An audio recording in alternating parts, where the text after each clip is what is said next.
Hi అండి. హోటల్లో లాగా ఇంట్లోనే మెత్తటి వడలు ఇలా చేసుకుంటే చాలా బాగా వస్తాయి. అదే వడపిండితో బోండాలు కూడా వేసుకోవచ్చు.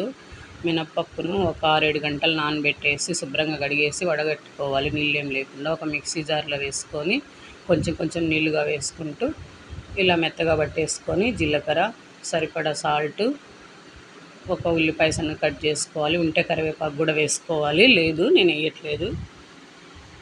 పిండి ఇంత కలిపేసుకొని పక్కన ఆయిల్ పెట్టుకున్నాను, హీట్ అవుతుంది. ఇట్లా ఒక పేపర్ తీసుకొని దాన్ని తడి చేసేసుకొని ఈ పిండిని ఇట్లా వడల్లాగా చేసుకొని ఆయిల్లో వేసుకోవాలి ఒక్కొక్కటిగా. కొంచెం పిండి లూజ్ అయినట్లుంది, అందుకని కరెక్ట్ షేప్ రాలేదు. ఇలా తిప్పేసుకొని వడలు కాల్చుకోవడమే. ఆయిల్ కూడా ఎక్కువ ఏం పీల్చుకోదండి ఇట్లా మనం బాగా మెత్తగా వేసుకుంటే పిండి. ఇలా వడలు కాల్చేసుకోవడమే, అంతేనండి వడ.